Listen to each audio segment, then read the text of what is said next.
Recently I saw a comment by somebody that was interested in trying the Mittleider gardening method. They were, however, concerned about the fertilizer we use and whether we put those salts into our lakes and streams. So today I'm going to talk about the Mittleider gardening method and whether we are polluting our lakes and streams with the NPK that we are using in our fertilizer. I have seen these arguments before online. I've seen videos where people are talking about why they don't use the Mittleider gardening method, and I believe that they are speaking from a position of, quite frankly, ignorance. They've not looked into the Mittleider gardening method, they've not read the book. They're simply basing their opinion off of what they have heard about the Mittleider gardening method. Allow me to assure you that we are not putting massive amounts of NPK salts into our environment. If you have watched any of my videos before and you've heard me talk about the weekly feed, each linear foot of either soil bed or grow box in a Mittleider garden is getting 1/2 an ounce of our weekly feed fertilizer. The fertilizer that we use in our garden is 13. So in a 50-pound bag of 13 NPK fertilizer, 13% of that is nitrogen and 13% are potassium and phosphorus. Not even half of that bag is an actual salt.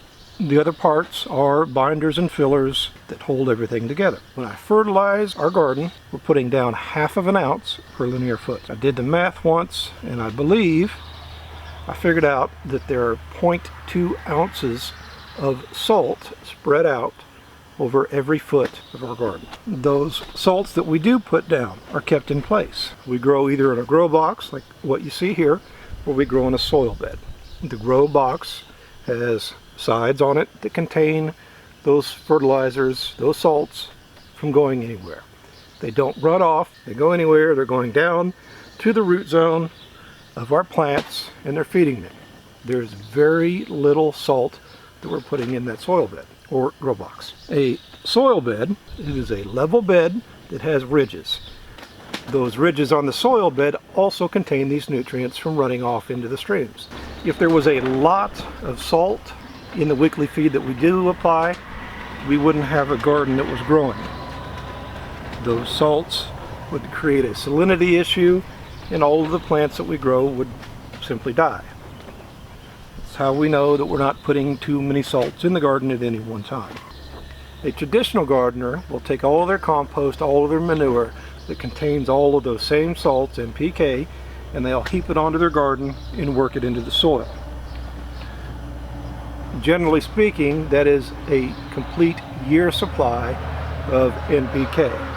I contend that the traditional gardener that is using compost, and again it contains NPK just like what we put here, is far more likely to be putting salts into our streams and into our lakes.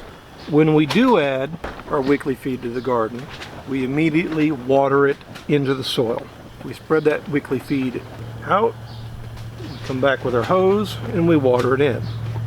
It dissolves those nutrients and it pushes it down into the soil where it is contained by the sides of the grow box or the ridges on your soil bed.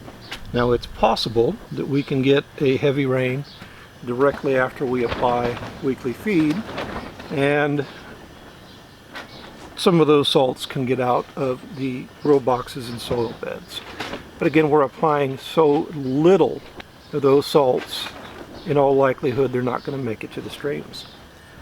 A traditional gardener, which is what I used to do before I learned about the Mittleider gardening method, is going to add a massive pile of compost, oftentimes to include manure, which are heavy in salts, to their garden. Those traditional gardens are adding far more salts into our rivers and streams than the Mittleider gardener. They're putting a year supply of nitrogen, potassium, and phosphorus into their garden all at once. Each time that it rains or each time that we watered that garden, we were having salts that were running out of that compost, out of that manure, and were getting into the environment. Even if you were to use that same compost and manure in a grow box, there is more than a week's worth of NPK, the salts, in that compost the plant can't use it all in 1 week's time. So each time they water their raised bed, or each time it rains, there's going to be salts that are running out of the raised bed and getting into the environment.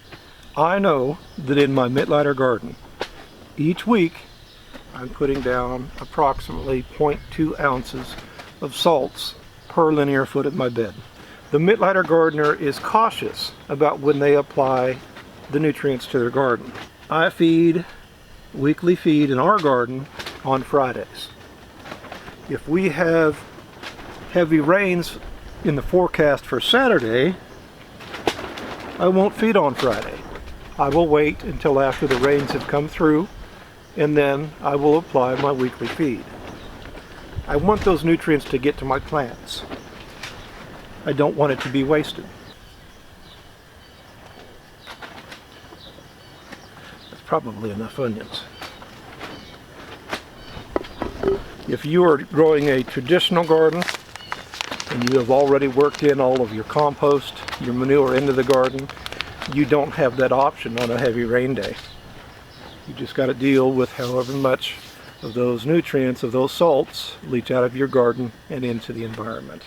I contend that a Mittleider garden is putting fewer salts into the environment than any garden grown in the soil. A Mittleider garden is not hard on the environment. And I truly believe that if you give the Mittleider method a try, if you follow the recipe for a Mittleider garden, that you are going to find that you can grow more food in less space. It's going to be more nutritious, and it is going to taste better. Thank you for watching, and happy gardening.